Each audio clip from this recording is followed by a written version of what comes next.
I'm Fritz, the author of Revenge of the Cats Ethernet. ROTS is an experimental multiplayer FPS game. While it has been generally positively received, it always suffered from a lack of players and is now pretty much dead. To me, ROTS' biggest problem has always been that it is built using an old closed-source engine. This made it impossible for a developer community to form around the game and pretty much doomed it to its current state. But I think that the game deserves another shot, this time as a proper open-source project. So I'm asking here for your support to recreate Revenge of the Cats Ethernet using a modern open-source engine and a less silly name. To start this off, I'm going to talk a bit about what makes this game unique.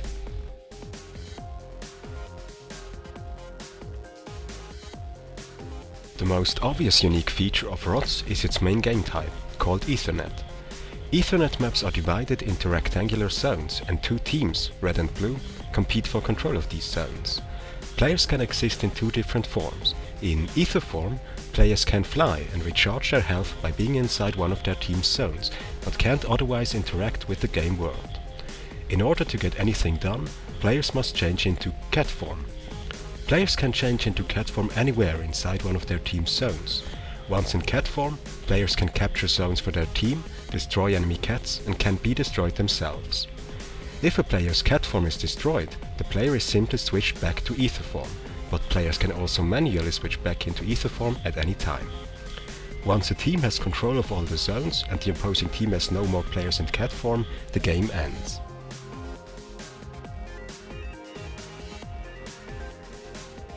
The second most obvious unique feature of ROTS are the discs.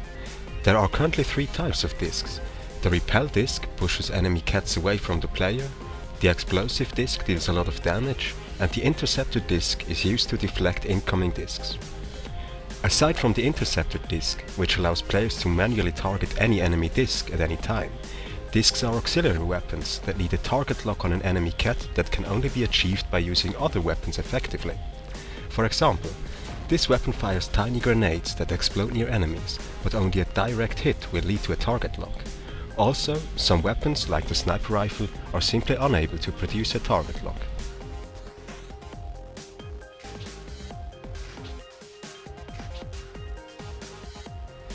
While most arena shooters build upon the design of Quake 3, ROTS' main inspiration is a top-down spaceship game called Subspace. In Subspace, ships have an energy pool that constantly regenerates. That energy is not only used to power the ship's weapons, but also serves as the ship's health, meaning the more you shoot, the less damage it takes to destroy your ship. That mechanic had to be tweaked in order to work in an FPS. In ROTS, a cat's energy is separate from its health. On one hand, that energy serves as an unlimited supply of ammo. On the other hand, cats contain a damper, a hypothetical device that absorbs damage based on how much energy the cat has. This means that just like in Subspace, players have unlimited ammo, but the more they shoot, the less damage it takes to destroy them.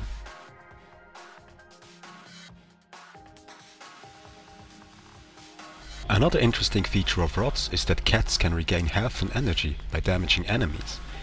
In-game, this is vaguely explained by cats being outfitted with another hypothetical device called a V-amp, that somehow transforms an enemy's lost health into health and energy for the cat that caused the health loss. Cats also have a small recharging shield, and if a cat's health is full, its V-amp will instead overcharge its shield if the cat damages an enemy. This means that players can improve their condition during battle, and even leave a battle being in better shape than when they entered it.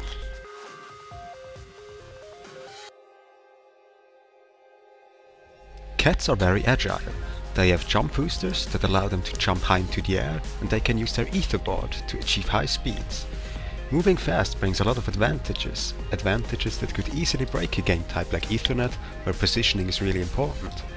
And because players would not accept having the use of their etherboard limited, I had to come up with a way to add some risk to moving fast. That's why the anchoring mechanic exists. The weapons in ROTS impart a lot of kinetic energy on their target. So in order not to get pushed around like crazy, cats are outfitted with an anchor that connects them to the ground, visually represented by these four energy beams that originate from the cat's pelvis. If a cat is not touching the ground, that connection becomes weaker, increasing the push that the cat experiences if it gets hit. This means that the advantages of moving fast are balanced out by the risk of getting pushed out of position if being hit.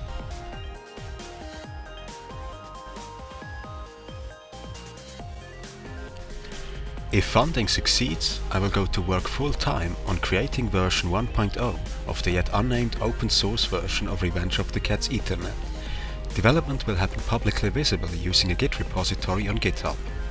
I'm pretty confident that I'll be able to finish version 1.0 within a month. In addition to using the money to set up dedicated game servers around the world, I will also set up an independent player database. Independent because every game that wants to will be able to use it to authenticate players. Of course, players don't have to register with the player database in order to play, but future versions will offer neat customization options to registered players, such as the ability to choose the look of their ether form.